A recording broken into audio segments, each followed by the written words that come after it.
Bypassing the password in Windows XP is easy. Simply start up by tapping F8 during the boot process and select Safe Mode. Then choose your operating system, wait for it to load, and very quickly you'll be able to log in by selecting the administrator account, which by default has no password.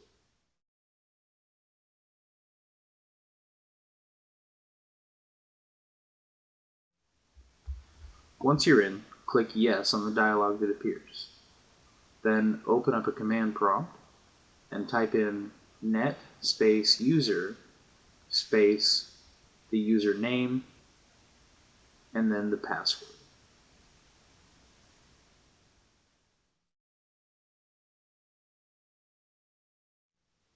If you need to reset a password on Windows Vista or 7 or for XP, if the administrator account already has a password, you'll need to start by getting into the BIOS.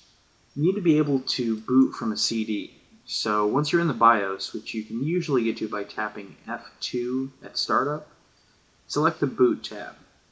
You move around in the BIOS using your arrow keys. So use your right arrow key to select boot, and then your down arrow key to select the CD-ROM drive. Use the plus and minus sign to move it up or down the list.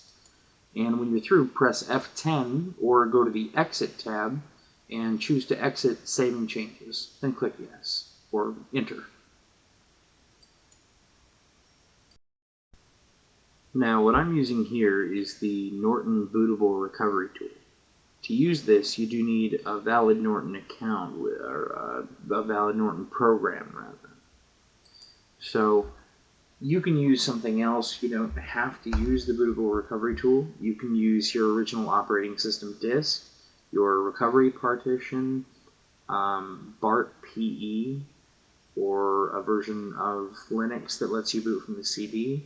Anything that lets you get to a command prompt and modify files in your hard drive.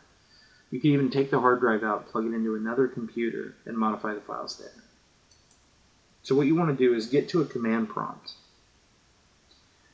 And then you're going to want to change to C:\\. So you do that just by typing C:\. Then you're going to change directory to Windows System 32. And first thing we're going to do is check to make sure sethc.exe exists there. And you can see here that it does exist in the directory that we're in, which is C:\\Windows/System32.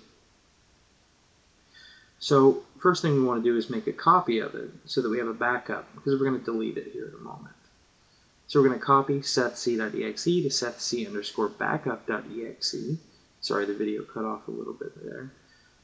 Then we're going to delete sethc.exe. Finally, we're going to copy cmd.exe to sethc.exe.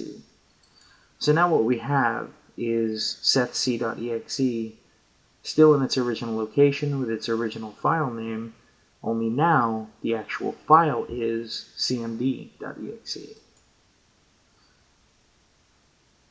So now we just need to restart the system, and we'll go to the next step.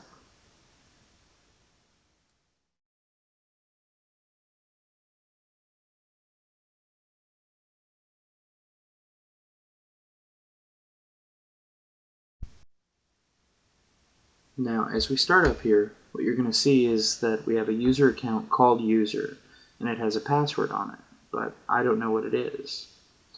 So I try a few random passwords, and of course it doesn't work. But I'm thinking, what must work on the login screen? What absolutely has to work and has to run with administrator privileges? Well, that would be the ease of access programs. Things like sticky keys. Sticky keys is controlled by sethc.exe. That's why we just replaced that. So by replacing that with cmd.exe, now when I turn on sticky keys by tapping Shift 5 times, I actually have an administrator level command prompt. So that's what I'm going to do right now. And you'll see that the command prompt comes up instead of sticky keys turning on, which is exactly what we want. So now I just change to the root directory and do net user, and you can see the user account called user is listed here. So we're just going to do net user, the username, and we get some information about the user account. So we do net user, username, and then the password with no quotations. In this case, we're just changing the user account user's password to the word password. The command completed successfully, so we'll go ahead and exit the command prompt and try logging in.